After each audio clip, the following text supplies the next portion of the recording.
An important element of this criteria is the fact that the programme has to be developed by stakeholders, advisors, people involved in the workshops that the Heritage Site is going to offer. When asked to talk for the Sandford Cascade, I suggested the fact that they could come and film a particular project that I'm really excited about at the moment, which involves a lot of stakeholder involvement. Stakeholders can actually be a huge range of different interest groups, and their role is important in the two ways.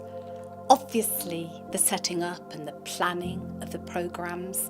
A religious site might well refer and take the advice of English cathedrals. A country house may well talk to the Historic Houses Association.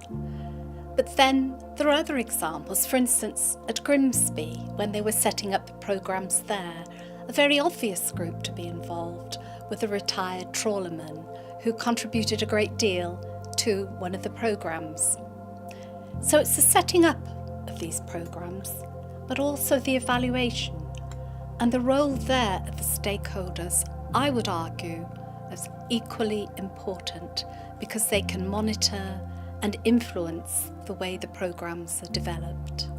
So this project is about teaching about human remains, Roman skeletons, and what we can find out about the diversity of Roman Britain from the skeletons left behind. And the request first came via the Roman Society to our osteology department, because the Roman Society wanted to work with a range of museums that had collections with Roman bones to work out best practice in teaching with human remains with primary schools. I already had quite a good idea of a huge amount of content that I wanted to share, but lots of questions. So myself and a team of freelance educators and the osteologists at the Museum of London got a draft idea for sessions, draft ideas for activities, and I called in a focus group of teachers. The focus group was incredibly useful and changed the activities we did quite a lot. One of the major changes was in the language we used and a simplification of some of the activities. It also helped us to look very strongly at the difference between teaching year 3 and 4 and teaching year 5 and 6, and how it hit different parts of the science curriculum. So I've taught Roman history for ages, but I haven't taught much STEM subjects. So for me, learning about the STEM links with learning about skeletons was quite big, and my focus was on that. It was interesting for me that when the teachers came, they were really interested in that, but they said, refocus it back to the Roman, because we see you as a social history museum. We'll be pleased to get the STEM stuff, but it's the Roman history we really want. They also picked up on some phraseology, which was interesting. In particular, I was going to be asking the pupils, can you tell the height or sex of a Roman from the skeleton, from that person? Can you work out who that person was? And they said, don't use the word sex. You've got to say male or female, man or woman. And they were really quite adamant about this, all 6, which I was quite surprised about. And another interesting thing that we learned was we were showing hip bones, and we wanted the children to be able to work out if it was a male or female hip bone, and if we could tell from the skeleton.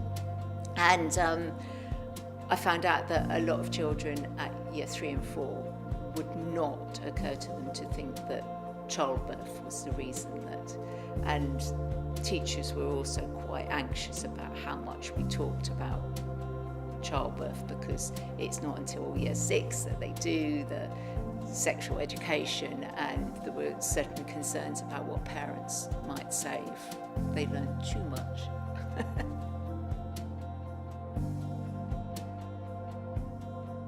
So when I observe at different sites, I'm always interested to know how different practitioners develop their own impartiality when assessing the success of their own session.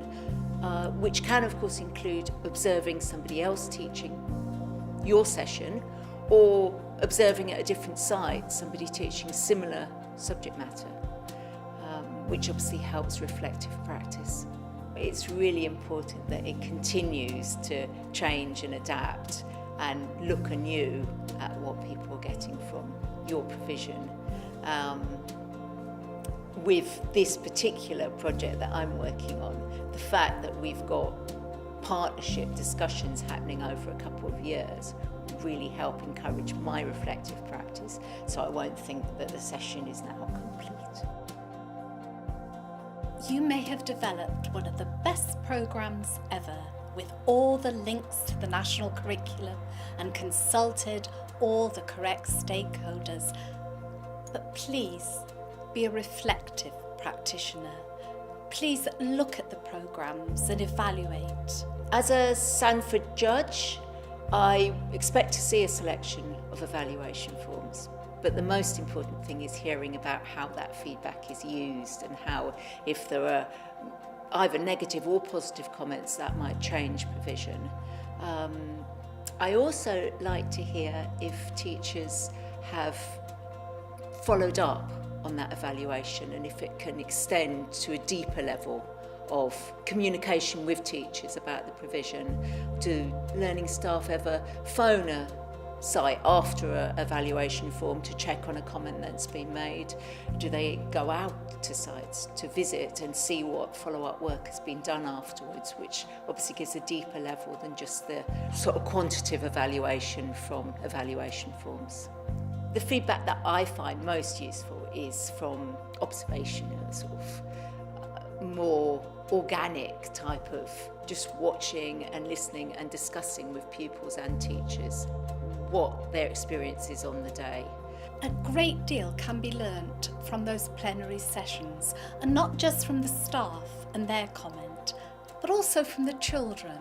As judges, we have been sometimes bowled over by some of the wise and perceptive comments that children have made. If I was to describe that session in one word, it would be adventurous. I liked how we can have a look at actual bones. It's like really fun to look at bones that are real because I've never seen bones that are real before. I really liked that you could touch things and it wasn't just like don't touch anything. Some of the objects made me feel a bit uncomfortable.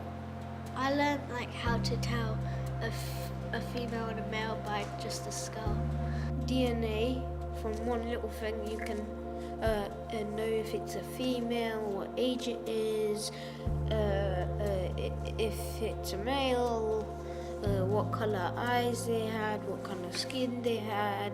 I've seen nice evaluation done where people give children's cameras and they go out and photograph what they find interesting. And then if they're chatting about a photograph, they can very quickly give you lots of information about what they've actually learned. It is always lovely for staff to have letters saying how much children had enjoyed it. We're looking for, that was the best trip we've ever been on. That's the one we're looking for. The importance of consultation and evaluation is to keep things fresh and to constantly think about individual learning. And I think if you keep watching sessions, watching children and talking to the people that are involved, as well as any experts you can contact, we all learn just like the people we're watching learn. So we want ourselves to be learning creative practitioners as well as our sessions providing that for others.